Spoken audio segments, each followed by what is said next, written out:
अस्सलाम वालेकुम। अच्छा, लोलो मार्केट में यौमुल वतनी के हिसाब से कुछ डिस्काउंट चल रही हैं। वो आपको कुछ चीज़ें मैं दिखाता हूँ शॉर्ट सी करके। बैरन वालों की ब्लड प्रेशर 109 रियाल में, 219 रियाल में आगे आए। 109 रियाल में।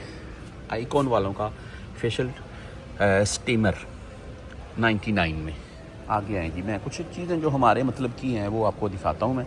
और यहाँ पर शेविंग मशीन के मतलब चलते हैं। ब्रश की काफ़ी वैरायटी है। शेविंग मशीन देख लें, इम्पैक्स 79 में, आइकॉन 99 में, पैनासोनिक ओरिजिनल 119 रियाल में, क्लीन एंड क्लोज 149 में, वाल 109 रियाल में। साथ में वैरायटी देखने कितनी है। ब्रांड 261 रियाल में, 380 रियाल में ब्रांडेड है। ब्रांड 113 रियाल में, 170 रियाल से बेहतरीन है। नीचे और भी बहुत सी हैं, मैं आपको और दिखाता हूँ। 41 रियाल में क्या है, डाटा केबल बेल्किन वालों की, भाई ब्रांडेड है। अच्छा, 20 रियाल में, 12 रियाल में, 29 रियाल में, 19 रियाल में, 30 रियाल में, 119 रियाल में ये पड़ा हुआ है। यू ग्रीन वालों का 100 वाट फास्ट चार्जिंग है। ये जो पड़ा हुआ है ना भाई, ये चार्जर, ये 20-20 रियाल में लग जाते हैं अक्सर डिस्काउंट के ऊपर।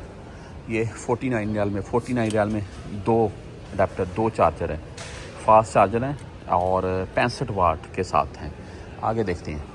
22 रियाल में देख लेंगे। शॉमी वालों की आप बोल रहे हैं ब्लूटूथ 29 रियाल में और 30 रियाल में, 25 रियाल में हैंड फ्री। ये कुछ पड़े हुए हैं। आप पावर बैंक की वैरायटी थी यहाँ पर, मैं देख रहा था, ये पड़ी हुई है। ये देख लेंगे, ये 29 रियाल में लगे हुए हैं एयरपॉड्स। ये मैं आपको निकाल कर दिखाता हूँ। देख लें एयरपॉड्स एसर वालों के 29 रियाल में। इधर आएंगे, ये पूरा देख लें, 29 रियाल, 39 रियाल, 59 रियाल। ये एयरपॉड्स की वैरायटी है। ये पावर बैंक हैं, देख लें, साथ में अटैच हो जाते हैं वायरलेस। और देख लें, और एमसी वालों के, और बेहतरीन चीज़ है यार। आगे कुछ वॉच की वैरायटी पड़ी हुई है, ये देख लें। इनके प्राइस यहाँ पर मेंशन नहीं है, अभी लग रहे हैं। ये डिस्काउंटें शुरू हो चुकी हैं। अगर किसी भाई ने कोई भी चीज़ बाय करनी हो तो कर सकता है। देख लें 95 में आके वालों के एयरपोर्ट्स बेहतरीन। तो बहुत सी डिस्काउंटें चल रही हैं जी इस वक्त। आपने अगर कोई भी चीज़ बाय करनी हो और किसी भी मार्केट में, मेरी वीडियोस आती रहती हैं, तो मुझे बता दें, मैं उसकी वीडियो भी शेयर कर दूँगा।